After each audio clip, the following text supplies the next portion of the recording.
People in the city of Charlottesville, Virginia have come together to pay tribute to Heather Heyer, who was killed by a far-right demonstrator on Saturday. The show of unity comes as President Donald Trump's criticised for deepening divisions in the country after saying counter-protesters were as much to blame for the violence as neo-Nazis. Well, let's get more on this now with Gary Nordlinger, who's a professor of politics at George Washington University. Gary, good to have you with us. So just take us through this. On Monday, Trump reads what looks like a scripted response to the violence. Then on Tuesday, he goes back to this line about both sides being responsible, including what he calls the alt-left. I mean, people are saying that that was the real Trump. Absolutely the real Trump. Donald Trump never will admit to making a mistake.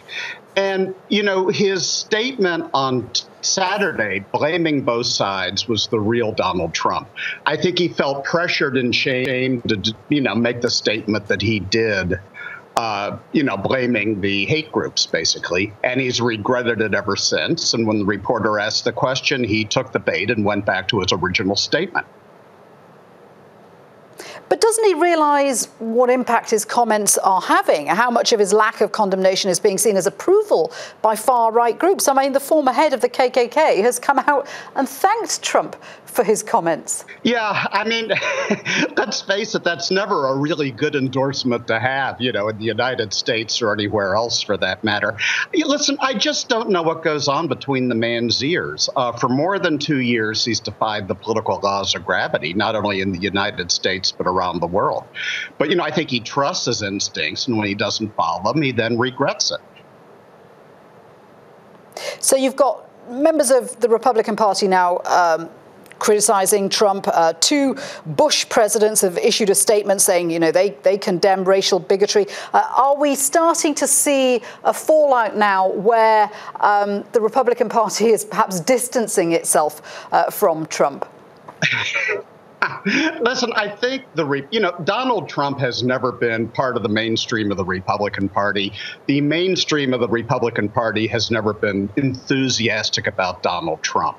So I think it really started happening overtly back in July when Donald Trump started attacking his own Attorney General, Jeff Sessions, who had been a senator from the state of Alabama for 20 years in the U.S. Senate.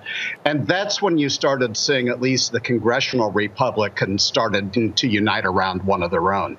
Right now, the Senate is in recess, but every single day they call it into session just for a minute or two so that Donald Trump cannot make a recess appointment. I have never seen a party that controlled the Senate do that to a president of their own party.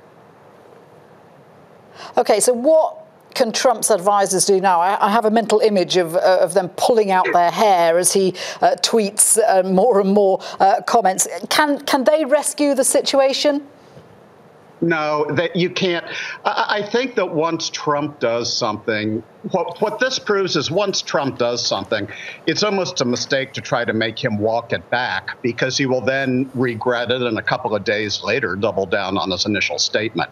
I noticed he named an interim communications director today, and I suspect that communications director will be very interim. I mean, I would not want to have a communications job in the White House. Gary, thank you. Gary Nordlinger there.